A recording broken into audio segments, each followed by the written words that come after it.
Is it fair to say that Jake would have laid this out? Probably, but I mean, it takes two to tango. No, I'm not taking away from Martel. He probably the two of them probably got together and came up with it. But. We just commonly hear as fans that Jake is a genius, and I don't think that was ever more evident to me than watching this match, because like you said, he knows he's the babyface. He's got the crowd on his side. So whenever he's backed up and supposedly looking for Martel, he just sticks his finger out and moves it around, and when the crowd cheers, he knows that's that direction. The other thing he did in the middle of the match was the clap. And so when he clapped, Martel started to come that way. The fans start to clap in. They're clued in. They're tuned in, man. And so when now there's clapping everywhere, Martel can't figure out where he is. So very, very genius stuff here. The Snake is in this match at the end. He does not look happy, and it made me curious. Do you remember any fun Snake stories from around this time? Oh, yeah, a lot. Can you give me one? Is that possible? Oh, wow. There are all kinds of snake stories. That snake found its way down people's pants before and in the ring, and the more that someone knew, the more that Jake or somebody knew someone was afraid of snakes, that snake would always find its way into their presence. Jim Cornette one time jumped over a table when Jake took the snake out at gorilla position one time and tried to get it on Cornette. There was a time in Madison Square Garden where they had George the Animal Steel out with Cornette, and Jake, they were going to handcuff Cornette. Now, Cornette didn't know this. Oh. And they were going to handcuff Cornette to the bottom rope and put the snake on him. What would he have been saying during this time? Who? What would Jim Cornette have sounded like at that moment? God damn, put a fucking snake on me, I'll kill somebody. I'll cut that son of a bitch up and make boots out of it. I don't even wear boots. But he goes out, and the deal was Jim Myers, George the Animal Steel, was going to get Cornette and handcuff him to the bottom rope, because Myers was a tough guy. He was an amateur wrestler, and he's a tough dude. And Myers gets Cornette, gets the handcuffs on him, handcuffs him to the bottom rope. Well, they go to get the snake and go to get it on Cornette, milk it for the crowd, knowing this whole time that Cornette's got nowhere to go. He's handcuffed. Well, before you know it, Cornette is escaped and is running down the aisle and gets to the back. And we're standing there going, what happened? Well, how the hell did he slip out of the cuffs? What happened? I come back, I said, Corny, I'll kill everyone. He slipped out. I said, what happened? He goes, God damn, I got a handcuff key. He had a handcuff key in his pants and always carry a handcuff key.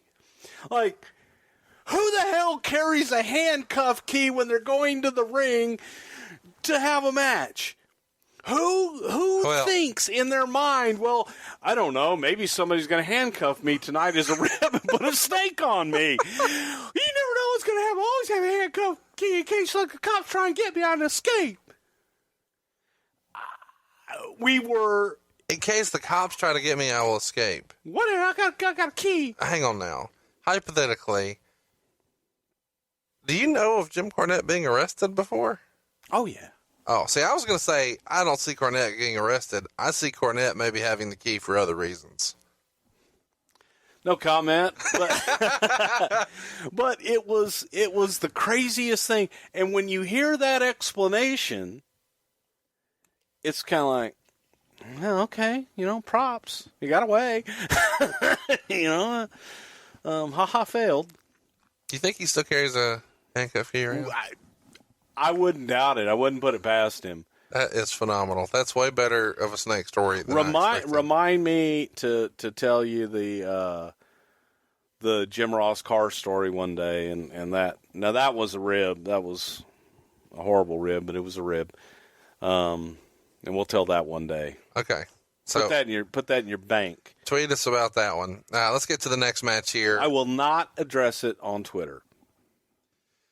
WrestleMania 7, and now this is the 7th match of the night. The 6th televised match is The Undertaker with Paul Bearer taking on Jimmy Superfly Snuka. This is Snuka's last WrestleMania. Is this kind of the end of an era here? Because for a long time, Snuka was the most over babyface there was, and then eventually second only to Hogan. And now he's on his way out, and I don't know, it just kind of feels like the end of an era for the WWF. Would you agree with that? Yeah, Father Time. How appropriate to, Wow. for it to be The Undertaker to Was that be the one. Did you just freestyle that right there, or was that really the story? If you say it's really the story, I'll give you like so many props if that was really the plan. Okay, so we knew Jimmy was that would probably be Jimmy's. It wasn't. But we figured that was Jimmy's last at the time. When you say last, you meant pay-per-view or big show? Well, no, big show and yeah. He did do other pay-per-views after this, but nothing like WrestleMania. How was Jimmy to deal with here? Jimmy had a little bit of a reputation for being, I don't know, erratic. I don't know the right word I'm trying to use here. He had some challenges. He had some demons. He had some issues. Here, he's easy. It's just piece of cake. It's just longevity, Father Time. That's exactly pretty much it. Okay. Yep. So The Undertaker, his very first WrestleMania, the beginning of the streak. Well, we had this idea. We said, what if we could have a dead man, and every time he wrestles at WrestleMania, he never loses. And if we can only get like 25 years out of it, it'll be great. Well, you almost made it, man. 21-1. Yeah, but it was still 25 years, 24 years, whatever. Yeah, that's a long time. For those, should I go ahead and just nip that in the bud?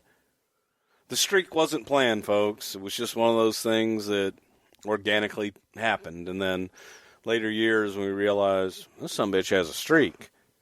Cool. Well, and he starts it with a bang because Snuka was a really, really big deal for a long time. And later this year, he would become WWF champion. And little kids were scared at this time of him. And he debuts here at WrestleMania. It's not his debut, but it's his WrestleMania debut. With a much thinned down Paul Bearer from the one we're used to. You were pretty good friends with Paul. Do you have any good Paul Bearer stories? I don't know when we'll talk about him again. None I can tell in mixed company. How excited was he to be a part of WrestleMania? He'd been in the wrestling business for a long time. Percy's one of those guys that it's nice when one of the nice guys wins. Right. And he loved the business. He gave his life to the business. All he wanted to do was work and be a part. And so it's great when someone like that gets an opportunity like Percy got in a character that will last in the hearts and minds of people forever. So it's just cool. It's cool. Everybody, you'd be hard-pressed to find somebody, they're out there, but you'd be hard-pressed to find somebody that didn't like Bill Moody.